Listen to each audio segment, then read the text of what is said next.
श्री शास्त्री स्वामी धर्मप्रसाद दाजी BA B.Ed college में आप सभी विद्यार्थी मित्रों हार्दिक स्वागत है।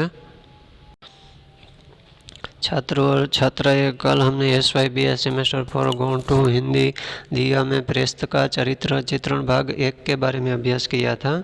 आज हम प्रेस्त का चरित्र चित्रण भाग 2 के बारे में अभ्यास करेंगे। ध्यान से सुने।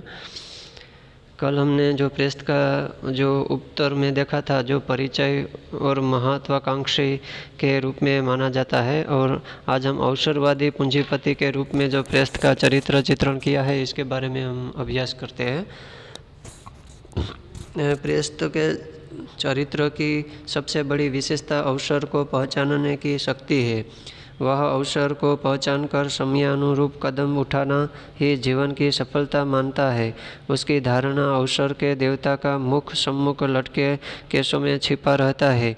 उसे पहचानना कठिन होता है, परंतु उसे वश किया जा सकता है तो केवल अग्र केशों से पकड़कर। अवसर के सिर का पिछला भाग केशहीन है। सामने से निकल जाने पर उसे सभी पहचान लेते हैं, परंतु गंजे सिर पर हाथ मारने से कुछ हाथ नहीं आता। इसलिए अवसर को पहचानने में सतर्कता और तत्परता आवश्यक है। इसी तरह अवसरवादी पूंजीपति के रूप में प्रेस्त का चरित्रण भी किया है कि भाई जीवन की सफलता इसको मानते हैं कि अवसर के देवता का मुख जो सम्मुख लटके केशों में छिपा रहता है, उसे पहचानना कठिन होता है, परंतु उसे वश किया जा सकता है तो केवल अग्र केशों से पकड़कर।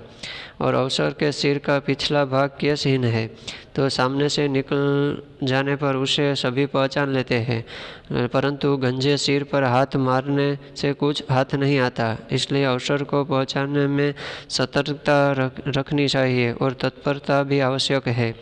इस तरह प्रेस्त धन की शक्ति से पूर्णतः परिचित है और उसका उपयोग करके प्रभावशाली बनता है, और अपनी प्रतिष्ठा बढ़ाने के लिए वह एक दरिद्र किंतु रूपवती दरिद्र कन्या से विवाह कर लेता है, और अपने सुख के लिए वह धन का खुल कर प्रयोग करता है। प्रचुर धन संचय कर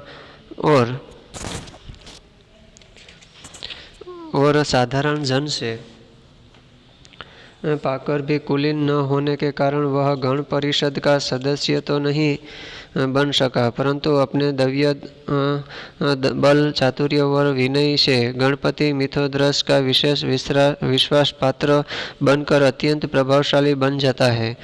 समृद्ध पूंजीपति होने के कारण प्रेस्त ने अपने पुत्र पृथुसेन का पालन अभिजात वंश के कुमारों की भांति कर उसे अभिजात वंश के योग्य शास्त्र और शास्त्र की शिक्षा भी दी।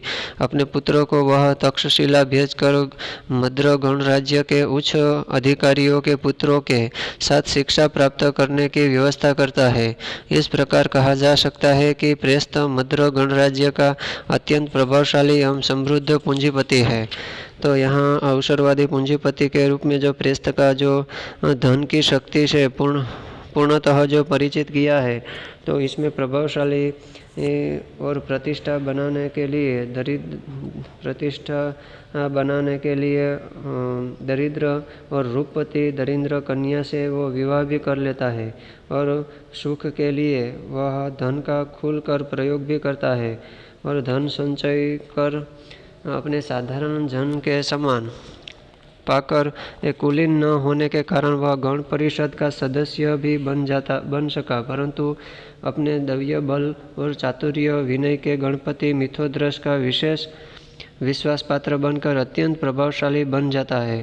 समृद्ध पूंजीपति होने के कारण प्रेस्त ने अपने पुत्र पृथुसेन का भी पालन अभिजात वंश के कुमारों की भांति कर उसे अभिजात वंश के योग्य शस्त्र और शास्त्र की शिक्षा भी दी है। तो अपने पुत्रों को वह तक्षशिला भेजकर मद्र गणराज्य के उच्च अधिकारियों के पुत्रों के साथ शिक्षा प्राप्त करने की व्यवस्था भी करता है। इसलिए इस प्रकार कहा जा सकता है कि प्रेस्त एक मद्र गणराज्य का अत्यंत प्रभावशाली भी था और समृद्ध पूंजीपति भी था। इसके बाद कूटनीतिज्ञ भी प्रेस्त थे, और प्रेस्त कूटनीतिज्ञ भी कम नहीं। कि सफल कूटनीतिज्ञता जैसे चाणक्य को माना जाता है कूटनीतिज्ञ, इसी तरह प्रेस्त भी एक कूटनीतिज्ञ देखने को मिलते हैं। सफल कूटनीतिज्ञता के लिए वह दूरदर्शिता का प्रयोग करता है। वह कुटिल नीति के बाण चलाने में अत्यंत विचक्षण है। दिव्या के स्थान पर शिरो से अपने पुत्र का विवाह कराना, रुद्रधीर को देश से निष्कासित कराकर पृथुसेन का मार्ग निष्कंटक करना, निष्कासन की आज्ञा से पूर्व द्विज वर्ग के सभी बलाधिकृतों और सेनापतियों के स्थान पर अन्य बलाधिकृतों और सेनापतियों को नियम करना तथा जनता को प्रिय लगने वाली घोषणा कर जन सामान्य को लुभाकर द्विज सामंतों को पंगु बना देना प्रेस्त की विचक्षण बुद्धि और कूटनीति सफलता के प्रमाण है। तो यहाँ कूटनीति भी सामने आती है प्रेस्त राजा की, कि वह कूटनीति के साथ अपना एक विलक्षण भी देखने को मिलता है। दिव्या के स्थान पर जो शिरो से अपने पुत्रों का विवाह भी कराता है पृथुसेन का, और रुद्रधीर को देश से निष्कासित कराकर पृथुसेन का एक मार्ग भी निष्कंटक करा दिया था, और निष्कासन की आज्ञा से पूर्व द्विज वर्ग के सभी बलाधिकृतों और सेनापतियों को के स्थान पर अन्य बलाधिकृतों और सेनापतियों को भी नियत किया गया था, और प्रिय लगने वाली घोषणा कर जन सामान्य को लुभाकर द्विज सामंतों को भी पंगु बना दिया। और प्रेस्त की विचक्षण बुद्धि और कूटनीतिक सफलता में ये सफलता के प्रमाण भी बताया गया है।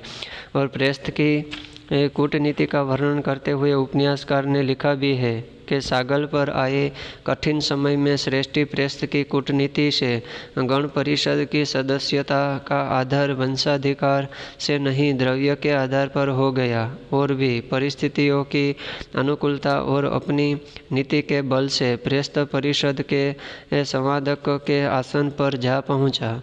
और एक समय कुल की हीनता के कारण महाश्रेष्ठी प्रेस्त के लिए गण परिषद में आसन पाना संभव न था।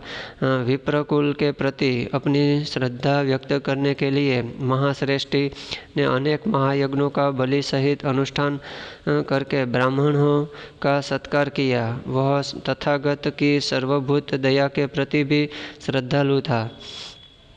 इसी तरह प्रेस्त की जो कूटनीति के साथ साथ उपन्यासकार ने यह भी लिखा है कि वो जो सागल पर आए कठिन समय में श्रेष्ठ एक प्रेस्त की कूटनीति और गण परिषद के सदस्य के आधार पर जो वंशाधिकार से नहीं पर द्रव्य के आधार पर हो गया, और परिस्थितियों को अनुकूलता और अपनी नीति के बल से प्रेस्त परिषद के समाहक के आसन पर जा भी पहुंचा। और एक समय कुल की हीनता के कारण महाश्रेष्ठी ने प्रेस्त के लिए गण परिषद में आसन पाना संभव न था, लेकिन विप्रकुल के प्रति अपनी श्रद्धा व्यक्त करने के लिए महाश्रेष्ठी ने अनेक महायज्ञों का बलि सहित अनुष्ठान भी किया और ब्राह्मणों का सत्कार भी किया। वह तथागत की सर्वभूत दया के प्रति भी श्रद्धालु था। इसके बाद दूरदर्शिता। हाँ, तो छात्र और छात्राएं, आज हम जो यह प्रेस्त का चरित्र चित्रण भाग 2 के बारे में अभ्यास किया, अवसरवादी पूंजीपति के रूप में प्रेस्त का चरित्र चित्रण और कूटनीतिज्ञ राजा तरीके भी अपना परिचय यानी कि प्रेस्त का चरित्र चित्रण वो भी देखा।